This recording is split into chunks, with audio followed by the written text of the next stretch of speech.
C'était bon? Bien, donc on va remercier Julien et Raymond pour cette démonstration et puis les précisions techniques sur les évolutions qui sont envisagées donc à court terme. On peut les applaudir. Et donc je vais demander à Pascal Aubry de nous rejoindre pour donc faire un point sur Subcommon, sur la stratégie de développement.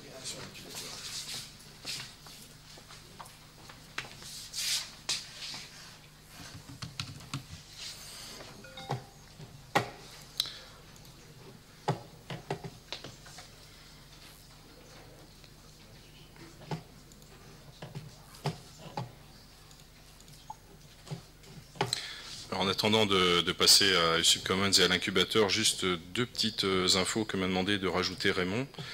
La première info, c'est qu'on a des projets qui vont passer sous la coupe Jazzig. Il y en a certainement parmi vous qui utilisent PHP-Cas notamment. Donc si vous allez sur le site de PHP-Cas aujourd'hui, vous verrez qu'il a bougé. Il se retrouve sur le wiki de Jazzig. Et donc c'est un projet Jazzig à part entière. Ça va faciliter pas mal de choses au niveau des contributions notamment. Et puis par rapport au Quick Start, en fait on a vu à Denver la semaine dernière les développeurs de uPortal qui ont accepté et même nous ont demandé de faire rentrer le Quick Start de la version 3 de CAS dans le giron de Jazzig pour avoir vraiment une cohérence au niveau de ces projets-là. Voilà. Allez, on va commencer par l'incubateur. Donc un petit point sur l'incubateur, donc c'est quelque chose qu'on a, l'incubateur dont je vous ai déjà parlé, donc on va commencer par 2-3 rappels, donc un petit schéma pour vous remontrer ce que c'est que l'incubateur, avec, c'est le point d'entrée, on va dire, des projets dans le projet Subportail. Les objectifs, Raymond en a parlé déjà, c'est mutualiser les développements, fédérer tous les efforts pour éviter qu'il y ait des trucs qui se passent dans tous les coins et qu'on duplique des choses dans des établissements quand il n'y a pas besoin, et aussi partager les expériences. Ça veut dire qu'on peut aussi avoir des choses dans l'incubateur qui ne sont pas forcément des choses finies, mais sur lesquelles on peut commencer à communiquer pour simplement partager de l'expérience. Donc je rappelle que pour rentrer dans l'incubateur, c'est vachement simple. Tout le monde peut rentrer dans l'incubateur grosso modo. Il suffit d'être membre de notre communauté Subportail, ce qu'on est tous à peu près ici. Faut que ça réponde à un besoin de notre communauté. Faut accepter la démarche de partage, évidemment. Si vous avez envie de rentrer dans l'incubateur, c'est que vous avez envie de partager les choses. Faut faire attention, si vous avez déjà mis une licence, à ce que ce soit quand même compatible avec la licence Subportail. Et bon, la seule chose vraiment qu'on demande, c'est d'identifier bien les acteurs, qui est responsable du développement, qui est-ce qui développe, teste, contribue, etc. Dernier rappel, c'est sur les intérêts de l'incubateur pour ceux qui ne les ont pas encore vus. Annoncer et promouvoir les projets avant qu'ils soient finis, ça peut être intéressant, ça peut éviter des développements qui partent dans tous les sens dans les établissements sans qu'il y ait concertation. L'incubateur s'adresse à des projets qui sont aussi des projets locaux. S'ils peuvent être adaptés pour devenir local sur un autre établissement, c'est toujours ça de prix. Et puis, un truc important, c'est que on sent bien qu'il y a des réticences à faire rentrer des projets dans l'incubateur parce qu'on ne veut pas que ce devienne des projets officiels machin et qu'on se trimballe le support, etc. derrière. Alors, on peut très bien rentrer dans l'incubateur sans prétention à rentrer dans le dépôt officiel de Subportail. C'est juste un truc qui va vous permettre d'exposer votre projet, de communiquer dessus, etc. Les garanties que je vous donne ici sont des garanties des projets aboutis, ceux qui sont dans le dépôt officiel, et donc ne s'appliquent pas à l'incubateur. Pour rappeler, on parle d'intégrité des systèmes, on parle de continuité de fonctionnement. Si jamais il y a des bases extérieures sur lesquelles on s'appuie et que leur structure change, on demande aux gens qui ont des projets dans le dépôt de faire en sorte que ça continue à marcher. Ce n'est pas le cas avec l'incubateur. Bon, enfin, c'est un point qui est un petit peu moins important maintenant qu'on passe dans le monde des portlets, c'est la cohérence de l'environnement, la cohérence globale, notamment en termes de conflits de librairie. Avec les portlets, comme on tourne dans des contextes Tomcat différents, on a nettement moins ce problème aujourd'hui. L'évolution de l'incubateur, donc c'est quelque chose dont on a commencé à parler en janvier 2006 au niveau du consortium, qu'on a démarré officiellement en juin. À l'époque, il y avait 4 projets. Je vous ai présenté en janvier dernier, lors des eSub DS3, les 16 projets qui étaient rentrés. Puis on en a 10 autres qui sont arrivés dans l'incubateur. et que donc je vais vous présenter. Alors sur ces projets, il y a 5 portlets, un module Apache, 3 canaux qui s'appuient sur l'API du portal et une servlette. On sent que là on a une évolution majeure, hein. C'est la première fois qu'on a la moitié des choses qui sont en portlet.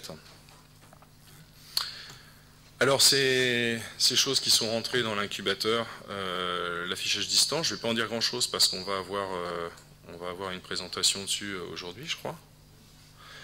Donc c'est une portlet qui va permettre de prendre en main des logiciels situés sur une machine dans l'établissement à travers le NT. Donc plus de détails tout à l'heure. Un développement donc de Paris 1 qui est une extension en fait du module Apache d'authentification CAS qui permet en plus de faire du contrôle d'accès basé sur des informations qui sont trouvées dans le portail grâce au web service du portail. Un canal qui vient de Valenciennes pour accéder aux emplois du temps de Visual Timetabling. Je crois qu'on en parle aussi tout à l'heure, donc je vais pas m'étendre dessus. Ça c'est pareil, on va aussi en parler, c'est ESUP Lecture. Donc c'est un développement Rennes 1, et alors je ne sais plus si c'était ESUP Lecture, ESUP Anon, je me suis un peu perdu. Donc il y a une partie développement de Rennes 1, il y a une partie avec Sheya de Nancy 1. Quelque chose que j'ai découvert dans l'incubateur, bonne nouvelle, donc c'est quelque chose qui va permettre de faire de la voix IP sans forcément avoir tous les outils à travers le NT. J'en sais pas beaucoup plus, peut-être que ce serait bien dans un prochain ESUP Day par exemple de présenter un peu plus ce travail-là.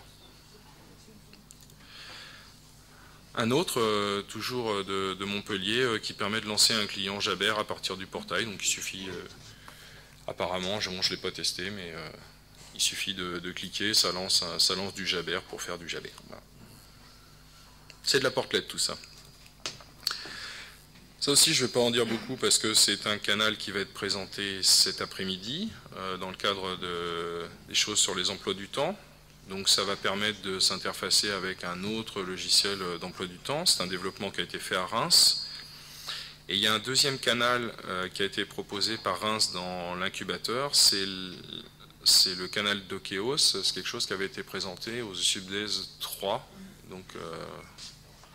Donc ça permet d'interroger Dokeos, de présenter les choses synthétiquement et puis de présenter un lien vers l'application pour lancer Dokeos en mode standalone. Chez Inedit, je ne vais pas en dire grand chose vu que c'est quelque chose qui va encore vous être présenté aujourd'hui. On peut noter que je l'ai mis dans la catégorie servlet parce que c'est un développement qui fonctionne qui a été fait sur ESUP Commons, donc il est développé en servlet mais il passera en portlet prochainement. Donc un développement Rennes 1 qui va vous être présenté tout à l'heure. Et puis un dernier développement. Alors Prairie Dog ça veut dire marmotte. C'est un collègue, donc Philippe, qui était avec nous à Denver et qui nous a montré ce qu'ils avaient dans leur portail. Et quand j'ai vu ce petit canal très simple qui permet d'aller chercher dans une base de données des informations, de les afficher de manière très simple, je lui ai demandé de le mettre dans l'incubateur, ce qu'il a accepté avec plaisir. C'est intéressant cet exemple parce que quand je lui ai dit mais ça c'est bien, ça marche chez toi et ça, faut que tu le partages ce truc-là, il y a eu plein d'arguments, oui mais c'est pas fini, je suis pas hyper fier de mon code et tout. Alors pour résumer tout ça, j'ai regroupé ici les bonnes raisons que vous croyez avoir pour ne pas partager vos développements. Si c'est un développement interne, c'est certainement parce qu'en interne vous en avez eu besoin et ça veut dire que probablement d'autres en ont besoin aussi en interne. Si c'est pas fini, c'est pas grave, il y a des développements qui sont jamais finis et ceux-là on les partagerait jamais, donc c'est pas parce qu'un développement il n'est pas fini que ça vaut pas le coup de le partager. Il y a des fois où ça marche pas, mais tout le monde, hein. Enfin, je connais pas un produit qui n'a pas un bug, donc ça c'est pas une raison pour le partager. Et puis sur le côté, vous n'êtes pas très fier du code. C'est vrai qu'on a des impératifs dans nos établissements qui sont, t'es gentil, mais il faut que ça marche pour lundi. Tu fignoles pas, tu fais un truc qui marche. Donc on arrive à des trucs qui sont pas terribles. Donc à Denver, on a rencontré les Canadiens du projet CRIM de Montréal qui nous ont dit utiliser un projet qui est rentré dans l'incubateur la dernière fois, c'est le web service sur le portail. En fait, ils l'utilisent en production et mon premier réflexe quand ils m'ont dit ça, c'est pourvu qu'ils ne soient pas allés voir le code, parce que si c'est une horreur. Bah, tant pis, si c'est une horreur, ça marche chez eux, ça marche chez nous, et puis ça leur a évité de redévelopper le truc. Donc vous voyez qu'il y a plein de bonnes raisons qu'on croit avoir pour ne pas partager son code.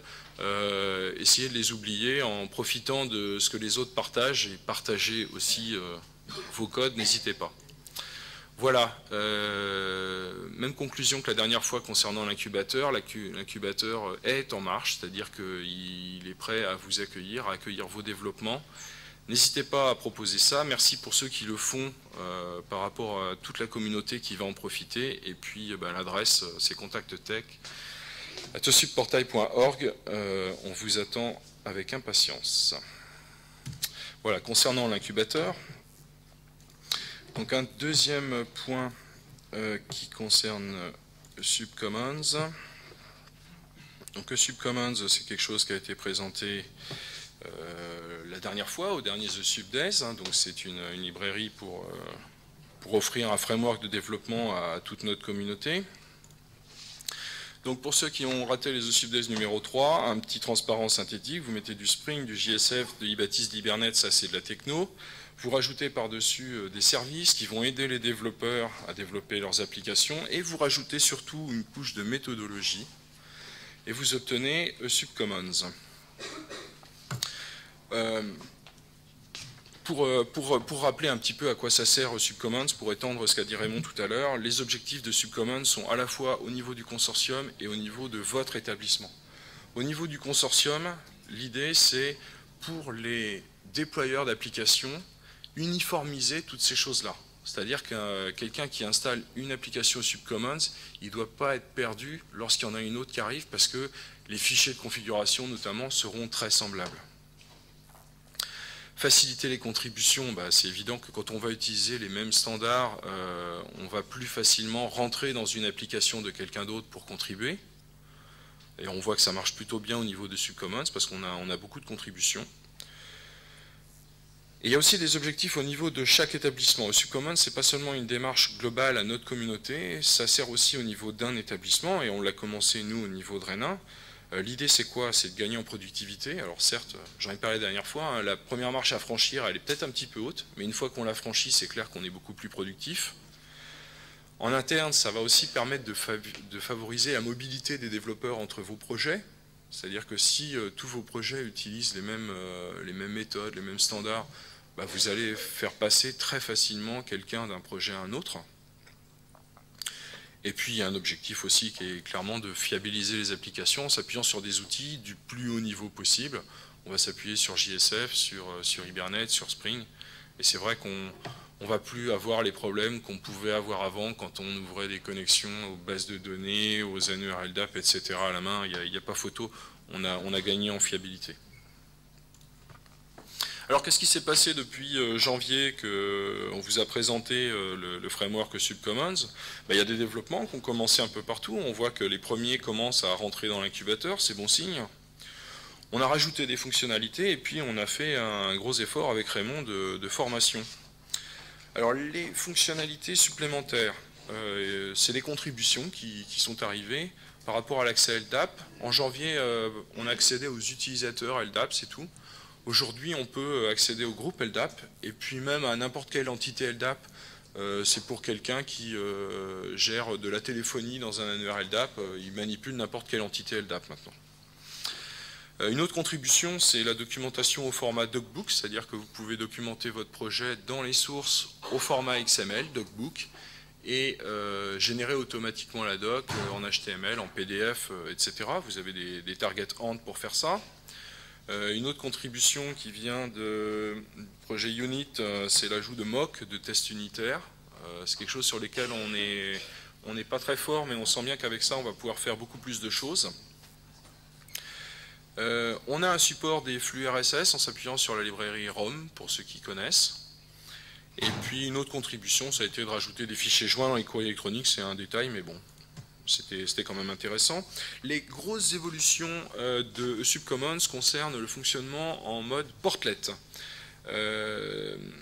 D'abord, la récupération de tickets CAS pour les services distants. Ça, c'est une problématique, on nous a demandé ça depuis pas mal de temps. Vous avez dû voir passer sur les listes de développement des messages là-dessus.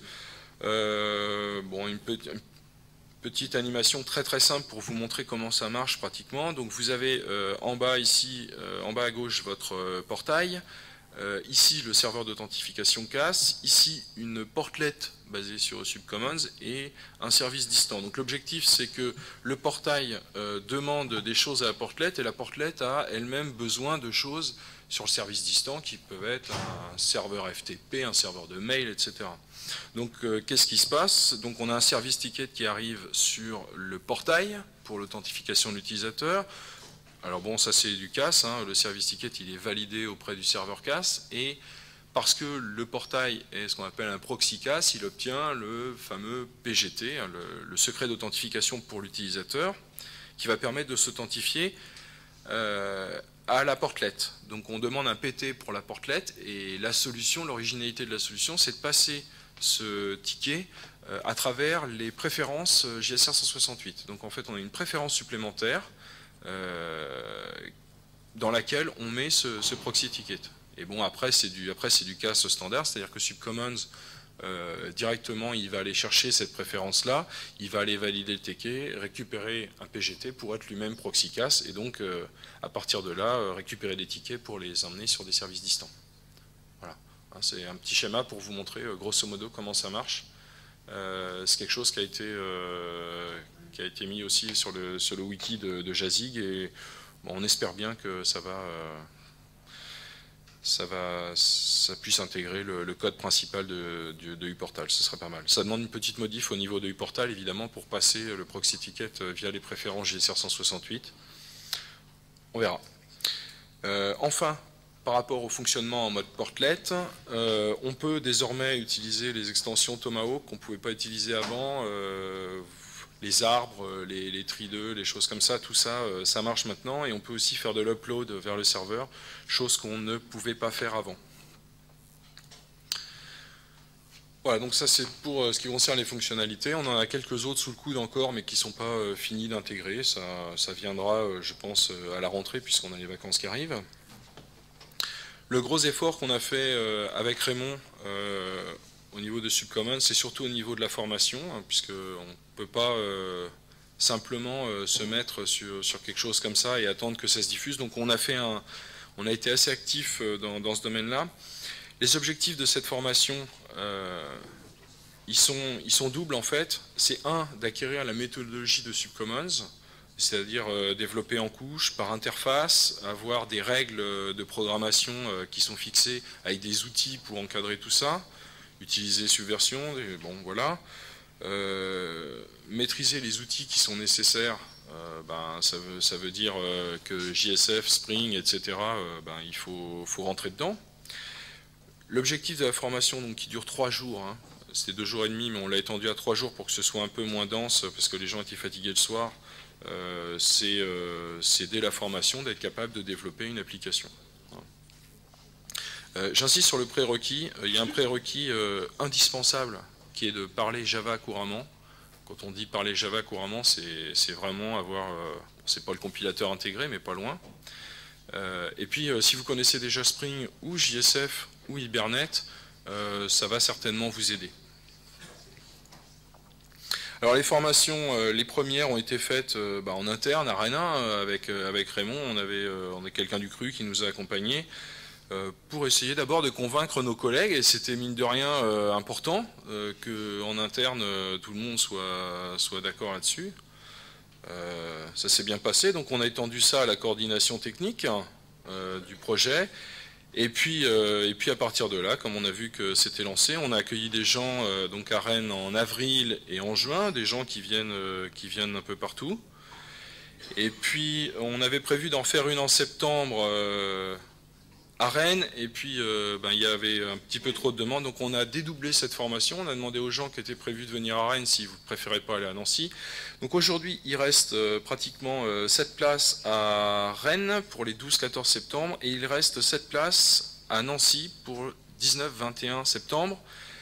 Sachant qu'il y a 3 personnes, et si elles sont dans la salle, je vais leur demander de venir me voir à midi pour choisir des gens de Franche-Comté et de l'UPMC. Voilà. Pour finir, et je reprendrai ça comme transparent la prochaine fois où on fera un bilan, on a une communauté de développeurs qui grandit bien, avec de plus en plus de gens formés, avec, j'étais surpris, des gens qui n'ont pas eu besoin de venir à la formation pour attaquer Subcommons, et ça c'est plutôt bon signe, ça veut dire que la marche finalement à monter n'est pas si haute que ça. Des développements donc, qui commencent à être partagés, des contributions qui sont assez nombreuses au niveau de Subcommons, un produit qui devient assez robuste. On est en ce moment dans une phase de test de montée en charge au niveau des portails avec Raymond et puis Vincent Bonamy du Unit qui bossent là-dessus avec un boulot qui est vraiment un boulot en profondeur qui va permettre d'avoir quelque chose qui tienne vraiment la route pour la montée en charge. Voilà, et puis on présentera Subcommons à Gires pour pourquoi pas éventuellement étendre au-delà de la communauté Subportail ce produit qui a sûrement des intérêts en dehors de notre communauté également. Voilà, rendez-vous au prochain numéro.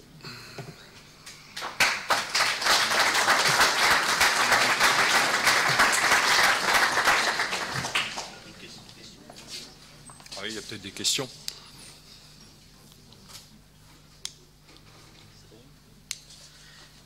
Donc encore merci Pascal. Donc on va passer au point